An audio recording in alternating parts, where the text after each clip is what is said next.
여기서 그냥 키우면 돼요? 됐어요, 원사님.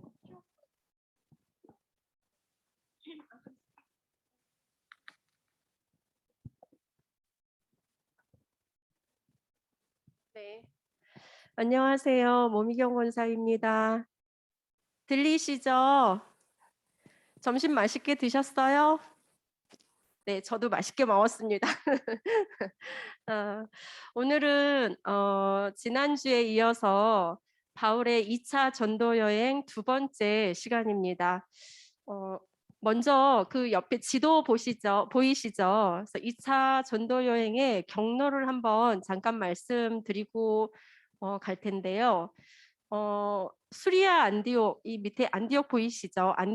수리아 안디옥에서 다소를 거쳐 더베에 들리고 더베로 갔다가 루스드라, 그리고 그 위에 비시디아 안디옥으로 가서 드로아로 가게 되는데, 이 드로아에서는 마게도냐 유럽 사람이 바울을 부르죠. 그래서 바울의 그 환상 가운데 바울을 부르는 이 드로아에 잠깐 들렸다가 이곳에서 배를 타고 네아폴리로 갑니다. 그래서 이곳에서 빌립보로 가는데 빌립보는 마게도냐 유럽의 첫 성이고, 이곳에서 이제 그 유명한 루디아를 만나게 되죠. 그래서 이 유럽에서 세운 유럽의 최초 교회가 바로 이 빌립보 교회, 이 빌립보에서 세워지게 됩니다. 그리고 데살로니가를 거쳐서 베레아로 오는데 이곳 베레아에서는 배를 타고 아덴으로 가게 되고, 그리고 사역의 중심지가 되었던 고린도로 가게 됩니다. 그리고 갱그리아에서 배를 타고, 지도 잘 따라오고 계시죠? 갱그레아에서 배를 타고 에베소에 잠깐 들렸다가 가이사랴를 거쳐서 그리고 예루살렘으로 갔다가 수리아 안디옥으로 다시 돌아오게 되는 경로입니다. 이것이 바울의 2차 전도 여행의 경로였고요. 실라와 디모데가 동역자로 이때 함께 하게 되는 거죠. 그래서 오늘은 이제 지난 시간에 전혜정 원사님께서 1차 그 첫 번째 2차 전도 여행인데 첫 번째로 강의를 하셨었고, 저는 이어서 두 번째 시간으로 해가지고 지난 시간에는 데살로니가까지 보셨는데요. 오늘은 저와 함께 그 베레아에서 2차 전도 여행 마지막 여행지, 전도지인 에베소까지 함께 보도록 하겠습니다. 바울이 3차 전도 여행을 마치고 고린도에서 겨울을 보낼 때 로마서를 쓰게 되는데요. 로마서에서 보면은 내가 로마를 가려고 하는데 그때마다 길이 막혔다라고 하는 장면이 있어요. 그렇다면 바울이 로마로 갈 계획을 언제 했을까 보면은 이 지도를 한번 보시면은 아마도 이 베레아에 있을 때 베레아에서 사역을 할 때 로마로 갈 생각을 하지 않았을까 하는데요. 왜냐하면 그 옆에 지도를 보시면은 베레아의 위치를 보시면은 이쪽 그 네아폴리 그리고 그 옆으로 빌립보를 거쳐서 데살로니가, 베레아, 그리고 그 옆에 디르하키움까지 로마가 도로를 만들었는데, 이 도로가 비아 에그타니아 도로라고 합니다. 그래서 포장 도로였다고 하는데요. 모든 길은 로마로 통한다라는 말씀처럼 그런 말처럼 하나님께서는 바울을 통해 세계로 통하는 로마의 길을 통해서 유럽 전역에 복음을 전했다는 그런 사실을 저희들이 알 수가 있습니다.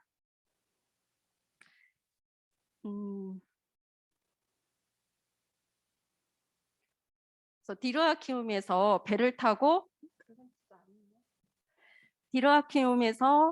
보시면은 배를 타고 아드리아 해를 건너면은 바로 로마로 갈 수 있는데, 그래서 이 계획을 위치적으로 가장 좋았던 이 베레아에서 하지 않았을까라는 생각을 했다고 합니다. 그렇다면 바울의 로마행을 막은 것은 무엇일까 보면은, 이전에 지난 시간에 그 데살로니가 강의 들으시면서 데살로니가에서 복음을 이렇게 전하다가 유대인들에 의해서 반역죄라든가 또 영모죄로 이렇게 고소를 당하면서, 그러한 여파로 인해서 이것을 해결하지 않고 로마로 가면 잡힐 수도 있고 또 여러 가지 그런 상황들 때문에 가지 못했을 것이다라고 추측을 하는데요. 근데 또 이때쯤 로마에서는 유대인들의 폭동이 일어나서 그 당시에 그 황제였던 클라디우스 황제가 로마에 있는 그 유대인들을 추방하는 사건들이 일어나게 됩니다. 그래서 이때 로마에서 추방된 유명한 사람이 아굴라와 브리스길라 부부가 있었죠. 그래서 이들도 이때 이제 로마에서 추방되면서 어디로 가냐면 고린도로 내려가서 살게 됩니다. 그래서 바울이 고린도에서 아굴라와 브리스길라를 만나서 1년 6개월 동안 함께 사역을 하게 되죠. 넘겨주세요. 베레아입니다. 베레아는 사도행전 17장 10절에서 15절 말씀 보시면 잘 나와 있고요. 베레아는 데살로니가에서 80km, 약 1시간 정도 거리에 위치해 있었고, 중소형 도시였지만 그래도 좀 잘 발달되어 있는 도시였고요. 농업과 금속 세공업이 발달해서 비교적 부유했던 도시였습니다. 그래서 데살로니가에서는 복음을 받아들이는 사람들도 많았지만 반면에 핍박도 굉장히 심했었죠. 그래서 유대인들의 이런 시기와 또 폭동 때문에 그들을 피해서 바울이 밤중에 베레아에 도착을 하게 됩니다. 그래서 바울은 베레아에서도 역시 회당에서 복음을 전하게 되는데요. 이 회당은 실제로 2000년 된 회당이라고 합니다. 바울이 이 회당에서 복음을 전했는데, 이곳 베레아에 있는 유대인들은 사도행전 17장 11절의 말씀 보니까 어떻게 나와 있냐면, 데살로니가 사람들보다 더 너그러워서 간절한 마음으로 말씀을 받고 날마다 성경을 상고했다고 이렇게 나와 있습니다. 그래서 저도 이제 이거 준비하면서 우리 주영광교회 모든 성도님들 안에도 이와 같은 삶이 있기를 간절히 소망하면서 이것을 준비를 했는데요. 바울이 곳곳마다 많은 그 사역지를 세웠지만 다른 곳에서는 뭐 시큰둥하거나 또 뭐 따지고 이렇게 따지면서 대들거나 이런 상황들이 좀 많았었는데, 바울이 그 베레아에서만큼은 이 베레아 사람들은 바울의 말을 편견 없이 순수하게 받아들이고, 그러다 보니까 바울의 마음을 가장 흡족하게 그리고 가장 시원하게 했던 이곳 베레아 사람들의 모습을 통해서 바울은 많은 위로를 받지 않았을까라는 생각을 합니다. 그런데 얼마 후에 그 데살로니가의 그 유대인들이 베레아까지 원정 핍박을 오게 되죠. 그러면서 베레아로 이제 쳐들어오게 됩니다. 바울은 로마도 못 가고 베레아에서 복음을 더 전하고 싶었지만 그러지도 못하고, 그래서 데살로니가 유대인들을 피해서 베레아 성도들의 도움으로 아가야 지방에 있는 아덴으로 피신을 하게 됩니다. 이때 이제 동역자인 실라와 디모데는 베레아에 남겨두고 나중에 이제 고린도에서 같이 이들과 합류를 하게 되죠. 바울은 혼자서 아덴으로 가게 되는데요. 아덴입니다. 아덴은 이제 아테네죠. 사도행전 17장 16절에서 34절까지 보시면 잘 나와 있고요. 철학이나 예술, 또 과학으로 아주 유명한 도시였습니다. 당시에 이곳은 여러 도시들이 있는 도시국가였는데, 도시들 중에서도 가장 대표적인 도시가 아덴이었습니다. 철학의 도시, 교육의 도시였고, 또 세계 유네스코 1호인 파르테논 신전이 있었고요. 그리고 2500년 전에 아테네 올림픽을 시작으로 처음 올림픽이 시작됐던 곳이기도 합니다. 바울은 이곳 아덴에서 혼자 사역을 하게 되는데요. 회당에서는 유대인들한테 복음을 전하고 장터에서는 이방인들에게 복음을 전하게 됩니다. 어, 사도행전 17장 17절 말씀에 보면은 날마다 사람들과 변론하니라는 이제 말씀이 나와 있는데요. 바울은 이곳에서 굉장히 열심히 그리고 열정적으로 복음을 전했던 것 같습니다.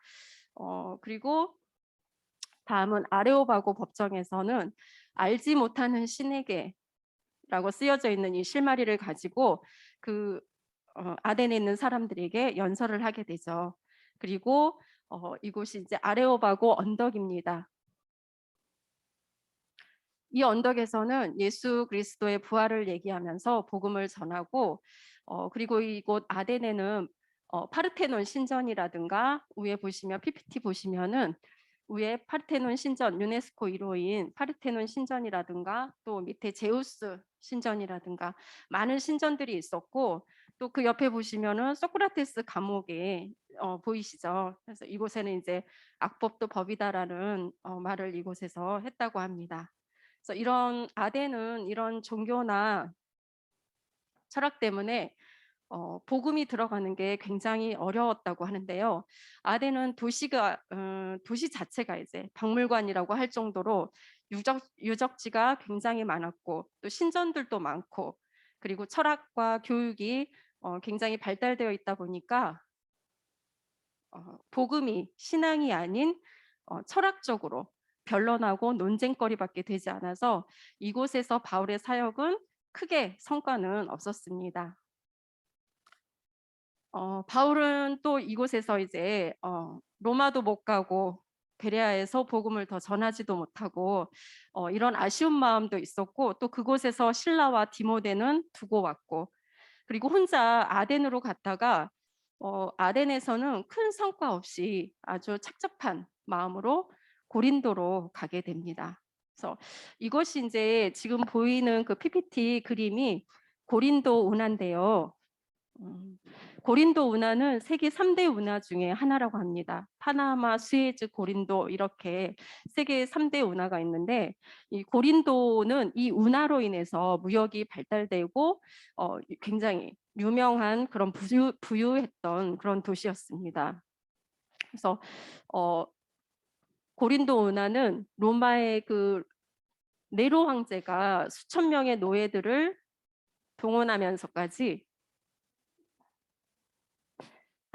시도했었는데 계속해서 실패하고 12년에 걸쳐서 1893년에 프랑스 기술진들에 의해서 완성이 됐다고 하는데요. 이때 이제 모든 나라들이 그 교류가 있어야 되는데 이 운하로 통해서 서쪽 바다인 그 이오니아 해와 동쪽의 에게해를 연결해 주는 이 운하는 그 무역의 중심지가 딱 고린도였던 거죠. 그래서 이 운하가 이제 고린도가 이제 무역의 중심지가 되다 보니까 거의 모든 나라의 배들과 각 나라의 우상들이 모여 있는 곳이 고린도가 되었습니다. 그래서 이 운하가 완성되기 전에는 배를 견인하는 마차를 이용해서 배를 옮겼다고 하는데 그러다 보니까 많은 인력들이 필요했겠죠. 이때 이제 네로 황제는 노예들을 이제 수천 명의 노예들을 데려다가 이 배를 옮기면서 운하가 생기기 전까지는 그렇게 했다고 하는데 이 운하를 통해서 이제 무역이 발달되면서 고린도가 굉장히 유명한 도시가 됐었던 거죠. 그래서 이곳 고린도에서는 성으로 예식을 하는 아프로디테 여신전이 있었고요. 또 향락과 음란과 방탕했던 이런 대표적인 도시가 고린도였습니다. 그래서 이런 도시에 바울이 오게 된 거죠. 그래서 아덴 사람들은 아덴에 있을 때는 듣는 것은 그들은 이제 듣는 것은 좋아하지만 그 마음의 변화, 회심하는 마음이 없었기에 아덴의 사역은 큰 낭패감을 느끼면서 고린도로 오게 되는데 이때 바울의 심정은 고린도전서 2장 3절에 잘 나와 있습니다. 내가 너희 가운데 거할 때에 약하고 두려워하고 심히 떨었노라. 라는 이 바울의 심정이 담긴 말씀이 고린도전서 2장 3절에 나와 있는데요. 아덴에서 담대하게 복음을 전했던 바울은 고린도에 도착했을 때는 아주 많이 지쳐 있는 상태에다가 고린도의 상황을 보니까 복음을 전하는 게 쉽지 않았고, 또 실라와 디모데는 아직 도착하지 않은 상태고, 그러니까 이래저래 좀 많이 힘들었던 그런 상태에서 하나님께서는 바울에게 그래도 위로의 사람들을 만나게 합니다. 누구죠? 어, 아굴라와 아굴라와 브리스길라 로마 폭동 때 그들이 이제 고린도에 내려와서 살게 되는데, 이때 하나님께서 이제 위로자로 아굴라와 브리스길라를 바울과 함께 만나게 그렇게 해주면서 바울에게 위로의 사람들로 크게 위안을 받았겠죠. 그래서 로마에서 폭동이 일어나서 유대인들이 다 쫓겨났을 때 이들 부부도 이제 로마에서 고린도로 내려와서 살고 있는데, 이때 바울은 동역자 부부를 이들을 만나고 또 이들을 통해서 큰 위로를 받고, 더군다나 이제 그 바울과 이들 부부의 직업이 천막 만드는 같은 직업을 가지고 있었죠. 그래서 함께 일하면서 복음을 전하게 됩니다. 그래서 2차 여행 때 전도 사역지 중에 고린도에 바울은 1년 6개월 동안 머물게 되는데요. 2차 전도 사역지 중에 가장 오래 머물렀던 곳입니다. 그런데 이곳에서도 사역은 그렇게 쉽지만은 않았습니다. 타락과 음란과 또 우상과 유대인들의 반대로 인해서 이렇게 지쳐 있는 바울은 이곳에서의 사역을 포기할까라는 이런 생각도 있지 않았을까. 그런데 하나님께서는 또 바울의 마음을 다잡게 다시 한번 환상을 보여주시죠. 그래서 환상을 보게 되는데 사도행전 18장 9절에서 10절입니다. 침묵하지 말고 말하라. 내가 너와 함께 있음에 어떤 사람도 너를 대적하여 해롭게 할 자가 없을 것이니 이는 이 성 중에 내 백성이 많음이라 하시더라. 라는 말씀을 환상 가운데 듣게 됩니다. 그래서 바울은 이 환상을 보고 드로아에서 환상을 보고 마게도냐로 갔던 것처럼 여기서도 포기하지 않고, 그래, 이곳에서 내가 하나님의 복음을, 예수 그리스도를 좀 더 전해보리라 라는 마음을 먹습니다.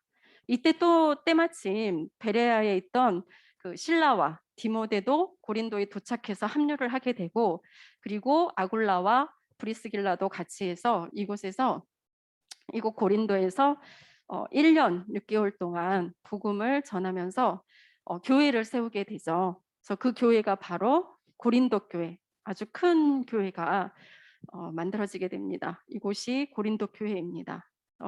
2차 전도 여행의 목적은 에베소였지만 어찌 보면은 하나님께서 개입하신 사역지는 오히려 에베소보다는 고린도에 있지 않았을까라는 생각을 하게 됩니다. 그런데 바울은 이곳에서도 유대인들에게 고소를 당하게 되는데요. 이때 이제 아가야 지역의 총독이었던 갈리오 앞에 서게 됩니다. 그래서 갈리오가 누구냐면 이때 당시에 그 로마 황제가 네로 황제였는데, 네로 황제의 스승이 갈리오 총독의 친동생이었던 거예요. 그랬기 때문에 어느 정도 영향력이 있는 그런 총독이었는데, 유대인들의 고소 내용을 들어보니까 고소 내용이 뭐였냐면 사도행전 18장 13절에 이 사람이 율법을 어기면서 하나님을 경외하라고 사람들을 권한다. 이게 고소 내용이었습니다. 근데 이제 이곳은 이 PPT 그림을 보시면 이곳이 이제 바울이 그 당시에 갈리오 총독에게 재판을 받았던 데마라는 법정입니다. 이곳에서 이제 바울은 고소를 당하게 되고 재판을 받게 되는데요. 갈리오 총독이 고소 내용을 가만히 들어보니까 이거는 유대인들끼리 싸움이지 로마가 개입할 문제가 아니라고 하면서 고소 내용을 기각해 버리게 됩니다.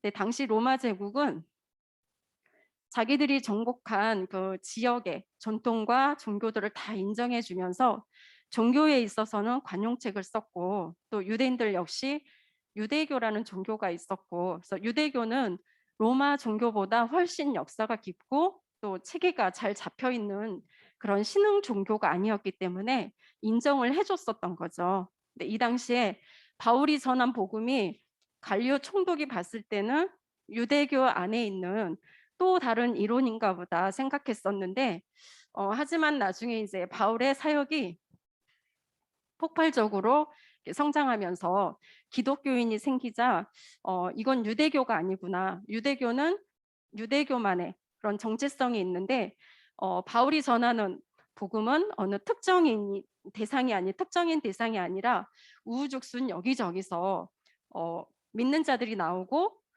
또 신흥 종교가 되면서 확장이 되고, 유대교와는 좀 다른 종교의 모습을 드러내면서 바울의 사역이 성공하면 성공할수록 이후에 핍박의 칼날이 점점 조여올 수 있음을 우리 이제 이때 알 수가 있는 거죠. 그래서 결국은 갈리오 총독이 이 문제를 합법화시키면서 오히려 바울은 어디 가서든 좀 더 당당하게 복음을 전할 수가 있었던 그런 계기가 만들어지게 됩니다. 이곳 고린도에서 1년 반 동안 사역을 하면서 바울은 이제 밤중에 도망 나오다시피 했던 데살로니가가 걱정도 되고 또 궁금하기도 했었습니다. 그래서 데살로니가에서는 이제 야손의 집에서 시작한 그 가정교회가 3주에 걸쳐서 바울에 의해서 데살로니가 교회가 세워지게 됐잖아요.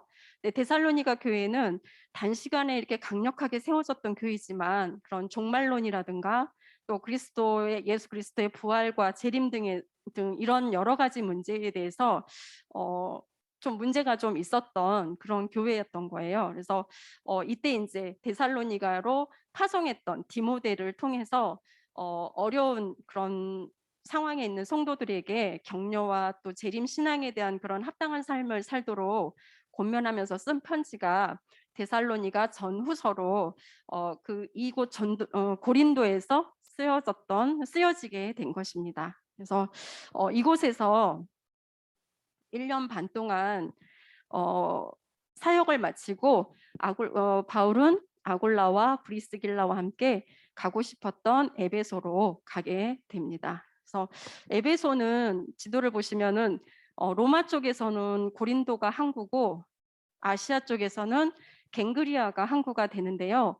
바울은 갱그레아에서 자신의 그런 어떤 소원이 있었는지 알 수는 없지만 이곳 갱그레아에서 머리를 깎고 드디어 아골라와 브리스길라를 데리고 에베소로 떠나게 됩니다. 그래서 에베소는 이오니아주의 수도였고 최대 상업 그리고 교통의 중심지였습니다. 발달된 도시였는데 이곳 이제 이 도시를 점점 더 확장시키면서 많은 나무들을 엄청나게 잘라내는 바람에 완전히 민둥산이 됐겠죠. 그러다 보니까 비가 오면은 흙들이 다 쓸려 내려와서 항구를 다 메워버리는 그런 일들이 생겼다고 합니다. 바울 때만 해도 굉장히 큰 도시로 알려졌었다고 하는데요. 에베소에서도 바울은 이제 이 에베소에서도 역시 회당에 머물면서 복음을 전했고 또 유대인들과 변론했던 곳입니다. 그래서 이곳 에베소에서는 많은 열매도 있었고 또 사람들이 좀 더 머물러 있기를 원했지만 그것을 다 뿌리치고 유월절 명절을 지키기 위해 그리고 자신이 어떤 것 서원했던 그 어떤 것을 위해서 아굴라와 브리스길라를 이곳 에베소에 남겨두고 잠깐 머문 후에 가이사라를 거쳐서 예루살렘에 들렀다가 수리아 안드옥으로 돌아오게 됩니다. 그래서 바울은 2차 전도 여행 때는 에베소에 잠깐 머물다 떠나고 3차 때는 이제 이곳 에베소에서 오랫동안 이제 머물면서 두란노에서 말씀을 가르치는 일들도 그런 사역들을 하게 되죠. 그래서 에베소는 3차 전도 여행에서 좀 더 자세히 들으실 수 있을 겁니다. 그래서 저도 PPT를 이 바울의 전도 2차 전도 여행을 준비하면서 들었던 이 마음은 우리의 계획과 하나님의 계획은 다르다는 것입니다.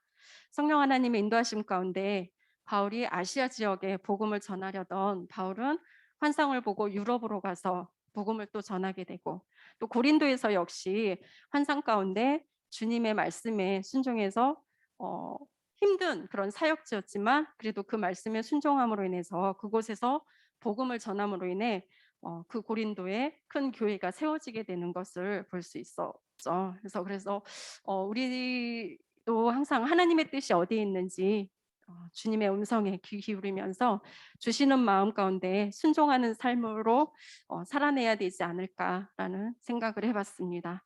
그래서 바울의 2차 전도 여행은 여기까지입니다.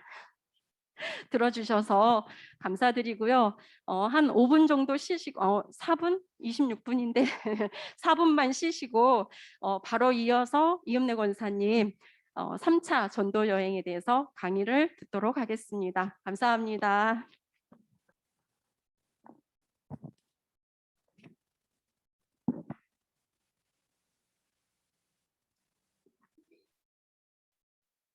잘 들리시죠?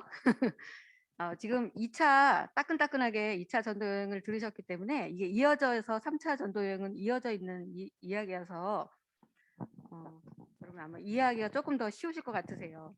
우리가 바울의 지금 전도 여행을 계속 강의를 듣고 있다 보니까 여러분들 이 지역이 이제 지역적으로 무슨 일이 있었는지 이런 것들이 약간 머리에 좀 조금씩은 이제 그려지지 않을까 이런 생각이 듭니다. 자, 이게 안 먹어요. 됐어. 3차 전도 여행은 그 AD 52년부터 57년 사이에 5년간의 그 전도 여행을 말하게 됩니다. 그래서 이거 루트는 안디옥으로 해서 갈라디로 해서 부르기아, 에베소, 마게도냐, 고린도, 빌립보, 드로아, 아소, 밀레도, 두로, 가이사라로 해서 예루살렘까지 오는 이 긴 여정을 말하는 건데, 사실 3차 전도 여행에서는 두 군데만 여러분이 생각하시면, 그러니까 잘 이해를 하시면 되세요.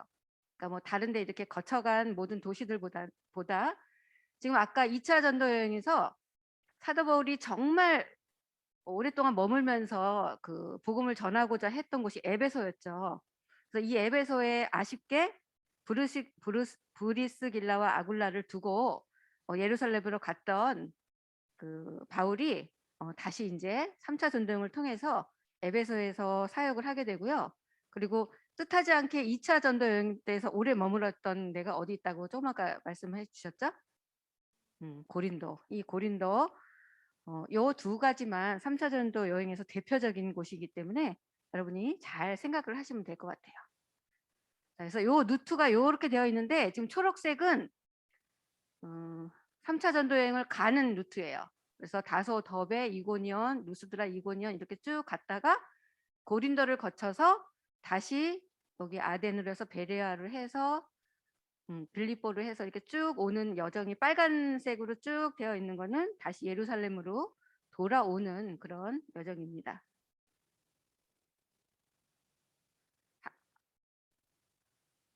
3차 전도 여행의 목적은 우리가 지금 사도행전 18장 22절에서 23절에 나와 있는 말씀을 보면 잘 나와 있어요. 가이사랴에 상륙하여 올라가 교회 안부를 물은 후에 안디옥으로 내려가서 얼마 있다가 떠나 갈라디아와 부르기아 땅을 차례로 다니면서 모든 제자를 굳건하게 하니라. 그래서 바울은 2차 전도 여행 때 막으셨던 에베소 사역을 위해서 3차 전도 여행을 가게 됩니다. 그래서 52년도 2차 전도 여행 때 그 약속을 지키려고 3차 전도 여행을 떠나게 됐고요. 두 번째는 1차, 2차 전도 여행 때 굉장히 선교의 그 힘을 가지고 많이 돌았던 여행 사역지들이 있을 거잖아요. 거기를 더 굳건하게 하고 또 에베소를 통해서 아시아 지역의 전 지역의 복음화를 위해서 그렇게 꿈꿨던 에베소를 향해서 가게 되고요. 이때 3차 전도 여행은 누가하고는 함께 하지 않아요. 많은 다른 동역자들이 있었는데 누가는 나중에 3차 전도 여행 중에 빌립보에서 다시 합류를 하게 됩니다. 사도행전에 보면은 주어가 우리는이라고 하는 거가 있고 나머지 이제 그 빌립보 이전의 이 3차 전도 여행은 실제로 이제 들은 이야기를 기록했을 거라고 말하고 있습니다. 자, 그래서 사역지를 굳건하게 하고 또 로마와 아까 로마에 대한 꿈을 갖고 있다고 그랬잖아요. 로마와 서바나 전도를 마음에 품고 3차 전도 여행에 오르게 됩니다. 자, 이 에베소라는 그 도시 조금 아까 특징을 잘 몸경 원사님이 얘기를 해주셨는데 최대의 상업 도시였어요. 그리고 교통의 중심지였고 철학, 문학, 예술의 도시였죠. 그래서 실제로 여기도 에데미 신전하고 국장 같은 그게 도시에 굉장히 거대하게 지금도 그 유적지가 남아 있어요. 그리고 아마도 이 에베소가 그런 교통의 중심지였고 그랬기 때문에 사도 바울은 이것을 통해서 많은 그 지역, 아시아, 유럽 지역에 복음을 더 좀 전할 수 있지 않았을까. 그래서 이것을 더 사모하지 않았을까. 이런 생각을 들어요. 그래서 첫 번째 이제 에베소를 도착을 했는데 물론 아까 에베소 도착하기 전에 아까 말한 것처럼 갈라디아 지방이라든지 이쪽을 다 돌아보면서 갔는데 여기에 가니까 막상 에베소에서 제자들을 만났는데 요한의 세례만 알고 있는 거예요. 성령의 세례를 아직 들어본 적도 없고 그걸 경험을 하지 못하고 있는 상황이었어요. 그래서 사도 바울이 가서 그 제자들에게 성령 세례를 베푸신 예수님을 전합니다. 근데 실제로 이제 그 사도 바울이 세례를 한 건 아니고 이거를 전해 듣고 그 많은 제자들이 은혜를 받아서 예수의 이름으로 세례를 받고 이들도 방언과 예언을 하면서 다른 사람들에게 세례를 베푸는 이런 일들이 벌어지게 됐고요. 또 에베소에서는 처음에는 석 달 동안 해당에서 설교를 해요. 여러분 해당이 어떤 곳이죠? 유대인이 세계 곳곳에 퍼져서 살면서 디아스포라를 형성하고 살면서 그들이 자녀 교육과 예배를 위해서 뭘 세웠다 그랬어요? 각 곳곳마다 회당을 세웠다 그랬죠. 그 회당을 통해서 이들은 예배를 드리고 말씀을 공부하고 이런 곳이에요. 그러니까 이 회당은 누가 주로 많이 있겠어요? 유대인들이 많이 있겠죠. 그래서 실제로 3개월 동안은 회당에서 유대인을 대상으로 말씀을 전합니다. 근데 이상하게 가는 곳마다 사도 바울을 죽이려고 했고 사도 바울을 모함하려고 했던 게 누군지 아세요? 네, 이방인이 아니었어요.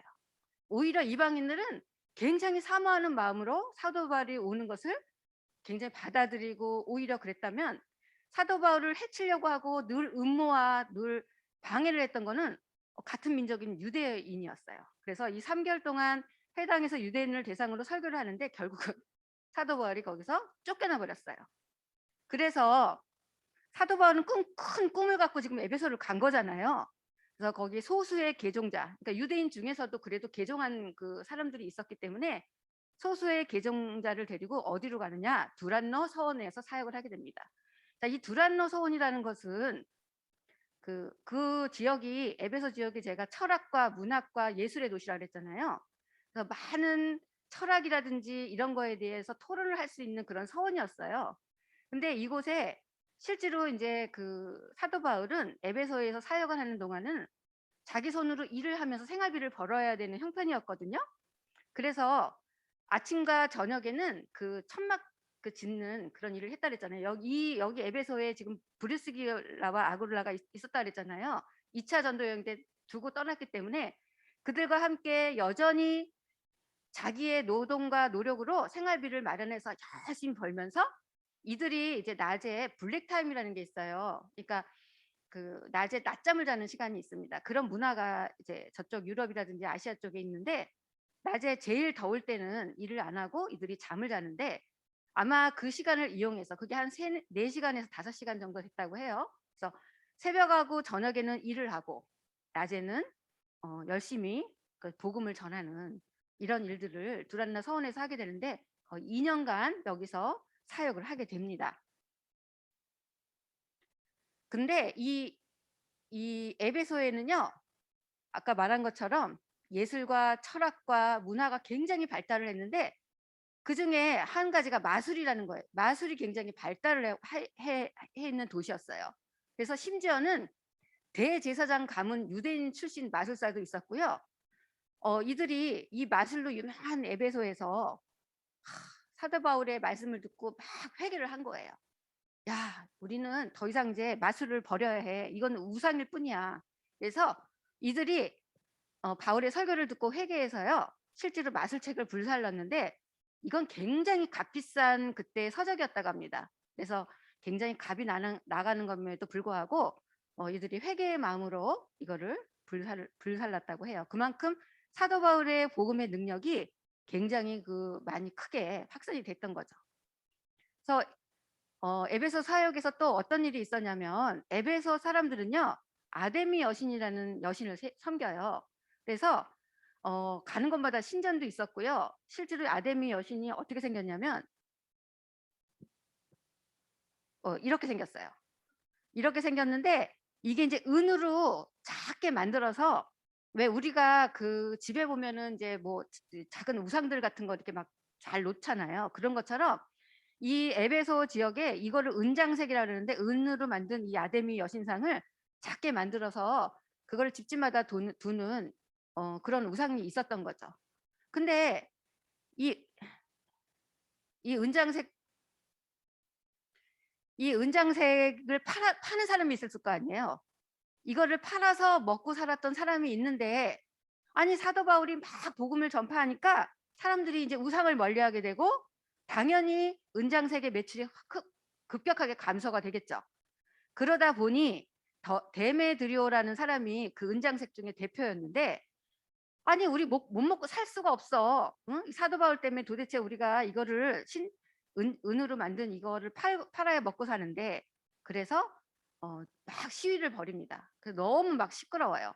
그러다 보니 여기 이제 더 이상은 에베소에 머물러 있을 수가 없는 그런 상황이 벌어졌죠. 근데 이제 여기서 2차 전도 여행 때 머물렀던 어디요? 고린도 교회에 굉장히 큰 문제들이 많이 발생이 됩니다. 그래서 실제로는 우리가 성경책에 기록된 거는 고린도전서, 고린도후서지만 훨씬 더 많은 서신이 고린도에 오고 갔다는 게 학자들의 얘기예요. 또 우리도 고린도전서나 후서를 보면은 거기에 보면은 그런 흔적들이 남아 있죠. 그래서 거기서 이제 고린도 교회에다가 편지를 보내는 그런 일들을 하게 되고 또 아볼로도 파송을 하고요. 후에는 그걸로 해결이 안 돼서 디도까지 파송을 하는 일이 벌어지게 되죠. 그래서 이제 요 은장색을 만드는 이 데메드리오 이 소동 때문에 결국은 다시 이제 이동을 하게 되는데 자 이때 수리아로 가려고 했어요. 수리아로 가려고 했는데 갑자기 이제 많은 사람들이 그곳에 지금 잠복을 해 있다. 아까 제가 누구라 그랬죠? 이 바울의 최대의 적들이 유대인들이라 했잖아요. 유대인들이 또 이게 지켜가지고 바울을 죽이려고 모의를 하고 있었어요. 그래서 수리오로 가려다가 다시 마게도냐로 가게 됩니다. 근데 이제 우리가 이거 왜 자꾸 이럴까? 2개씩 넘어가. 우리가 사도행전에는 잘 나와 있지 않아요.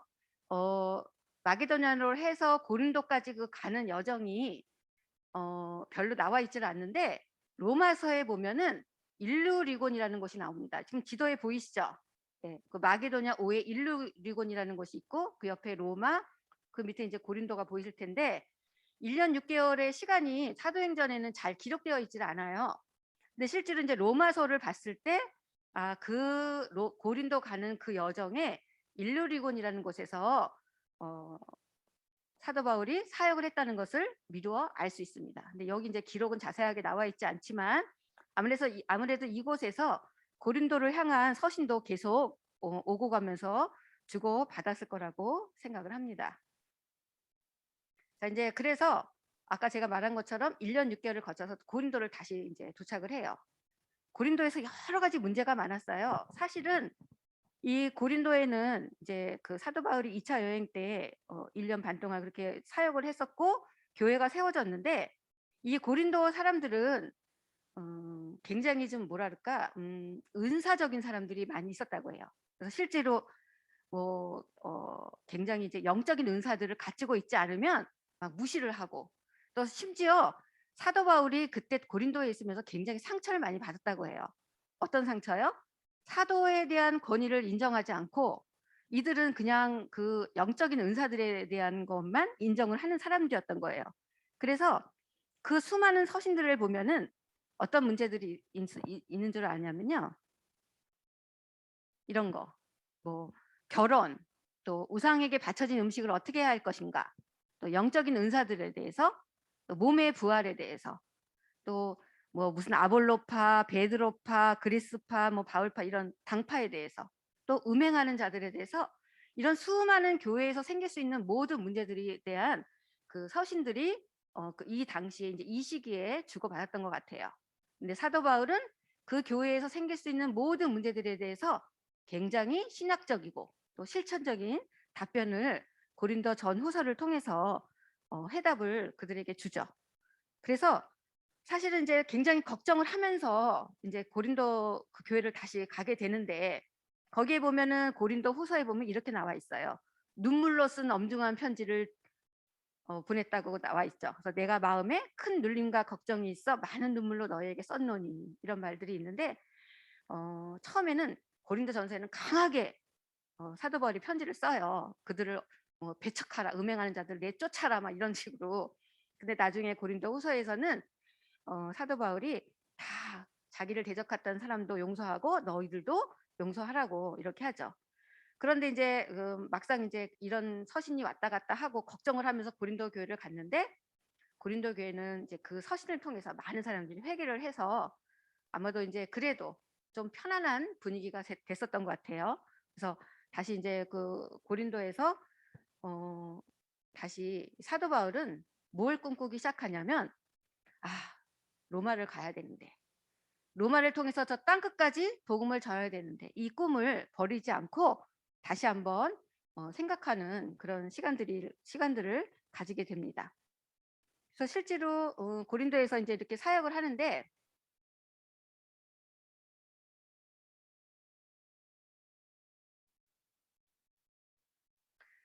이 고린도에서는 3개월 동안 머물면서 뭘 쓰냐면, 지금 우리가 이제 부목사님한테 로마서 강의를 이제 계속 이제 듣고 있잖아요. 여기서 로마에 대한 꿈과 선교의 꿈을 가지고요, 로마서를 집필을 하게 됩니다. 이때요, 사도 바울의 나이가 60세가 넘었대요.